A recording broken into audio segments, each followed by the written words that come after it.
Hi. All right. I think last time you were here answering questions from us around this time of fight week, it didn't take a genius to figure out you weren't feeling at your best necessarily. You were talking about purging your neighbor, stuff like that. It seemed like you were a little bit jaded. How much better do you feel this time around? Oh man, I'm a lot better. Thanks. And I'm sorry about that for all you guys. Yeah, I was on autopilot. That was it. That's all. The only way I can explain it. Everything felt just autopilot.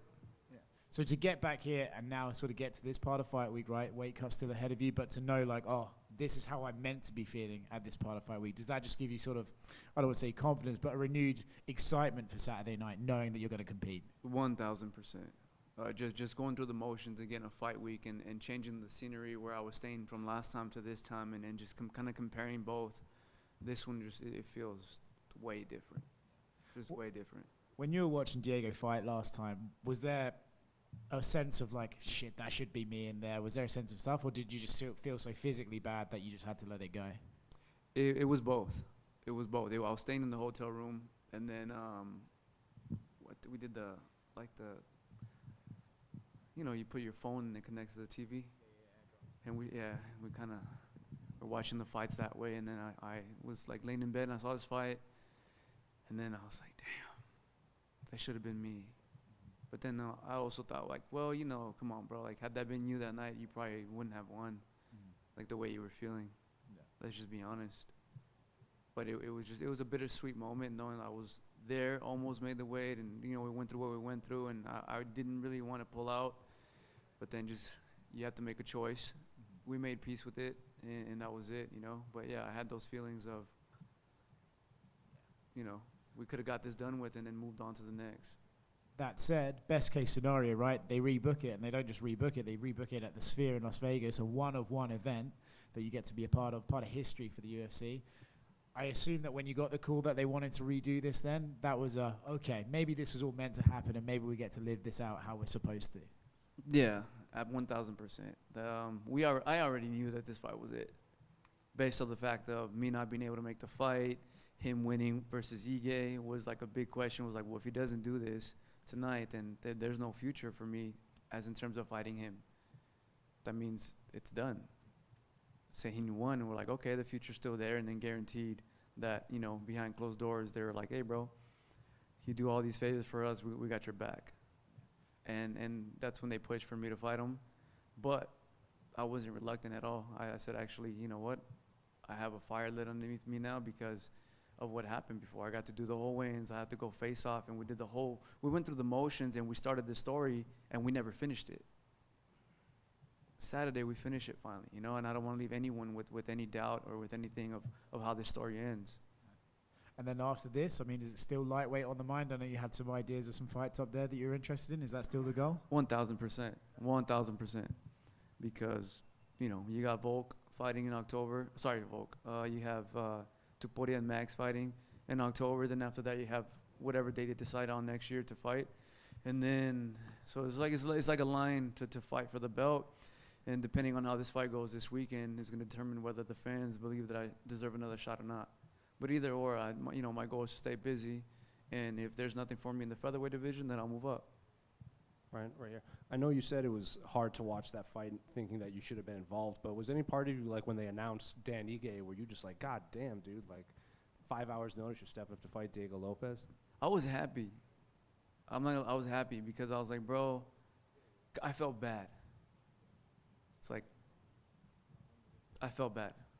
It's like, bro, look at everything we both went through in 2 weeks, and I'm the one that pulls out. I was hard on myself for it, given even the circumstances of being sick.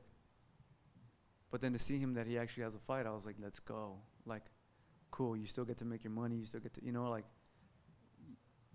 get to earn your stuff. And the only doubt, not the only doubt, but the only question mark was, well, what if he loses tonight? That means this story ends here because, that's it. To kind of go off of that, maybe some opponents, they would be bitter. They'd be mad that you pulled out like the day before, the day after they had to weigh in. But Diego was very like, nothing against Brian. He just didn't feel good. He shouldn't have fought, but I hope we rebooked this, and he was very complimentary of you. So I guess when you hear Diego, the guy that this actually affected the most besides you say all these things? Like, were you just like, all right, yeah, this is a good guy, and we'll just have to go in there and fight? 1,000. Yeah, 100%. And then, can I get your thoughts on the main event between Sean and Merab? That's a tough one, man. I just shook Marab's hand right now, and I shook O'Malley's over there. I've known both of them. I've seen both of them. You know, met them, everything. And so one, given that, I don't even want to speak because I just don't want to bitter any relationship. But even if I was to be a fan of it, right, on just a fan side and not knowing anyone, I don't have an answer for that one. Those are one of those few fights that you typically have one or the other. And for myself, that one's a hard one because they both have qualities that can take each other out, and it just depends who can use them better that Saturday night. Then just was line for me because I just thought of this. I think on your Instagram I saw a video clip you posted about how, like, in the past, you know, you do grappling and then you go to wrestling and just be hard on your body, and I think you used the phrase of, like, you're kind of bridging these different styles to create your own style. So I guess hearing that, can fans expect maybe a different style of fighting from you in there, or is it just when you get in there, you'll just feel it out and you'll fight against Diego? Yeah, the new version of myself is someone who's actually taking his job seriously. Before, like I mentioned, when I was younger, I would just win a fight. I would eat Jack in the Box, train in the garage, roll nonstop, run a bunch of stairs, a bunch of miles. As long as I wouldn't gas out in three rounds, I was like, we'd be all right. The weight cut, we just kind of winged it. We had no idea. We started copying people, just seeing like, hey, what are you doing? How does that help? Very clueless. But you know, after the Max loss, that was the first time we decided to take it serious. Then I won Zombie, and then, you know, I kind of decided to just to be stupid again. You know, something that's hard to shake after, you know, my lifestyle. And then after that, after failing recently and hitting rock bottom, that's kind of when I decided to say, you know what, bro, like, stop self-sabotaging yourself because you're afraid of what you can become. You know, I was more happy to be part of the party than, you know, I wasn't supposed to be here. That was always my mentality. We weren't even supposed to be getting these checks. We were probably supposed to be in jail or doing something else. And the fact that we're here is just go for the ride. But now it's different. Now I take everything serious, and now I just eat and breathe this. Even off season, I'm training twice a day, and I'm coaching some of these guys through what I'm learning as well, and we're just moving, man, nonstop. We've seen past high-level grapplers, like Damian Maia specifically off the top of my head. He said, like, when he got to the UFC, he hit that point where he goes, well, I have to kind of embrace this wrestling a lot more, taking fights down. And when he started to do that, I remember him saying, like, oh, I should have done this years ago. Did you hit that too? Like, once you start to realize, like, how you can take people down easier, you can use your skill set. Did you ever have that moment in camp? Yeah, 1,000%, bro. This was something that was frustrating. And I'm someone who doesn't like to lose. So when I'm losing in the gym constantly to people that in my head I know I can beat, that didn't make sense. So I would disregard the art because of how I felt. Then realizing that failure in anything that you do, that's the only way to get better. So you just have to embrace that you're going to suck. You have to have fun while you're sucking. And then that's it. You just, hey, you beat me, you took me down, you did this, you did that. Cool, you got me. Like, there's a lot of you got me's and a lot of praise to whoever is your partner. But then after that, there's a page that turns where it's like, I'm not that easy anymore. Oh, hold up, I'm getting better. And then that's when it lights up and it sparks, because you're like, now I'm coming for you. Before I was running, now I'm not running, and now I'm starting to chase. And that's where the game becomes fun. And then I'm like, hold up. And now let me throw in, you know, some other arts, and let me mix things up, and let me take a page out of what Bruce Lee said, where, you know, the best art is no art. You find all these random techniques from everywhere, and you just have fun with them and use them at the proper time. Brian, Hey, to your Brian right. over here. Good to see you, Brian. Over here. Got you. Good to see you again here for this fight week. Dana White actually confirmed via social media not that long ago that you and Habib was actually a possibility for UFC 223, which ended up being with Aya Quinta. Yeah. So I know that fight week was crazy, but I mean, how would that have played out in your head? That was, what year? It was in New York. Yeah, I remember that. Yeah, I was in the backyard. Dana White called me. He said, hey, man, I believe it was a short week notice fight. I don't know how short. He said, we need someone to fight Khabib, bro. I was like, all right, let's go. He was like, for real? I was like, yeah. I think he was shocked as well. And that's a matchup that, you know, the whole world's gonna say I'd get my ass whooped. Cool, you know. But as a martial artist, there's always been this whole sambo versus jiu-jitsu or wrestling versus jiu-jitsu. And at that time, before I believed in merging arts, I was like, they're against each other. So let's see if I can be a good representative of being a good, you know, subject of being at the bottom of the fight who can submit someone or make it dangerous for someone who's a well-known grappler who just is known for holding you down and you can't do anything about it. That's what intrigued me about it. And yeah, it was a hard week. I flew to New York, went over there, and I was on standby like the whole time. And then I believe Max stepped in, and then Max stepped out, and then they called me to step back in, and I was like, bro, I just ate a Junior's cheesecake. Like, there's no way I'm making weight. Like, I figured once Max was in that it was over. I was like, all right, cool, bro. Like, lost your chance, oh well. And when you like see how far Habib went with his career, is that something where you kind of wish you did get a crack at him at some point or another? I mean, being so close to potentially fought him, and obviously the Sambo Jiu-Jitsu battle you mentioned just now. No, I made peace with the fact that it's never gonna happen, it never will happen.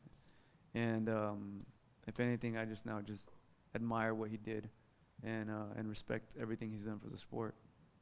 And just another one from a different perspective from Brian Ortega, the coaching side of Brian Ortega. We're 3 years removed from your Ultimate Fighter season, and half of the cast that was with you on that show is now on the UFC. So I guess how does it feel to see all that come out from your season, and how did that experience change you as a fighter in person? Not much, man. For me, it was an experience in my life. That was it. It was. I got to see what it was like. You know, as a fighter, you always come and watch these shows, and you see them on TV. You see all that, and then when I got the call for it, I actually kind of didn't want it, because I was just, maybe I don't fit the part. Myself and Volk, we don't really have true rivalry where we hate each other and we're trying to fight each other the second we see each other. So I have no idea how we're gonna put some drama for you guys. He seems like a laid back guy. I'm a laid back guy. Unless you really come poking at me, I won't really get at you. So I just didn't know. For the UFC's sake, I said, guys, I don't know if I can sell this the right way. They said, bro, you were gonna fight. He got COVID. You guys are both in Vegas. Shoot the show. I was like, all right, done. That was it. But to see these guys in there now, obviously you get to meet them, you get to hang out with them, play pool. They're stuck in the house all day, so all you do is just, you know, board games, pool, or you know, just the pool. I brought my dad over there. We had a barbecue for them. You get to meet them on a personal level. A lot of them actually flew in and stayed at my house with me now. You know, Andre Petrosky is one of them. He just won, I think, last week or 2 weeks ago, and he's killing it, man. Yeah, I'm seeing all this. Tresean Gore. I see, you know, Brian Battle is in there killing it. All these guys are doing good, and it's, you know, it just puts a smile on my face to see them succeed in their goals. Hey, Brian, over here. Who would be your dream artist to perform a concert at the Sphere? What, I can't even see. Sorry, bro. Oh, Right there here. we go. Got you. Right here. Who would be your dream artist to perform a concert at the Sphere? Morgan Wallen. Nice. Dude, good I choice. would love to see Morgan Wallen at the Sphere. That walkout would go crazy, huh? If you ever do perform there, bro, please give me a ticket. All right, I got you. Not you, Morgan Wallen. But if you do get me one, I'll go with you. I work for at Vegas, so I got you. Dog, get at me. Hey, Brian, Yeah. over here. I was just wondering if you had a chance to check out the Craig Jones Invitational, and I guess what was your thoughts on them kind of going head-to-head with ADCC? I you know what? I don't know too much about like what's going on in the jiu-jitsu world like that. I kind of keep to myself a lot. A lot of people think it's weird, but that's just kind of what I do. I think it's amazing that he has backing and he can actually get jiu-jitsu practitioners paid. That's something that it was not ever a thought to just do jiu-jitsu and make that a career. Only way you were going to be good at jiu-jitsu is winning competitions and running your own school. But even running your own school would be dependent on the fact that you can make more views. And who knows if that's possible, right? Some people are great athletes, but not the best coaches. You got people that can just do things that no one's ever seen, but to be able to teach that and make another you, that's the hard part. And to see them now just 1,000% just focus on themselves, their food, their diet, their health, training nonstop, and that be a lifestyle and a job that you can have and make literally $1 million. That's crazy. With all that being said, can we see you grappling some of these top grapplers? If it's for $1 million, yeah. Because, you know, I can't risk getting my ankle broken or something and then having to mess up my job here. That's the only problem. I have no interest unless, you know, there's a good carrot to get excited about, to chase. Thank you. Hey, Brian, right over here. Yeah. Brian, I'm wondering, since your last media day in June, did you ever hear back from the neighbors or anyone get word to you about how close they were to losing it? Check this out. That was when I lived in the apartment. Well, I lived in the apartment because I decided to fight Volk. I signed the deal, and I didn't even have a home. At that time, I separated from my wife. We got back together. By that time, I separated from her, and then she kept the place, and I was just staying with my homie. But then he lives with his girl, and I don't want to be that guy. Like, you just see walking around your house while you're trying to live your life. But I signed the deal, and I was like, dude, I need to stay here for at least 2 months. Talked to another friend. They said, hey, there's a place that does month to month, and these 2 bedrooms, and you can be by yourself. I said, say less later, bye, I'm gone. The second the fight was done with Volk, I left. I bought a house, and that was it. But I have no idea where they're at, what they're doing. I'll be honest with you, I don't even know what they look like. I just know they made a lot of noise. And my neighbor now, she's amazing. That is great to hear. Yeah. A little bit of business. There's a lot of, speculation. What's the sphere going to look like while you guys are fighting? Is there any worry at all that it could be a little distracting? Obviously, there's already a lot to worry about when you're inside the cage. Once you're getting punched in the face, I don't think I'm going to look at any lights or any people. That simple as that. The second the lights that go on really do a good job at kind of blinding the surroundings, which allow you to focus.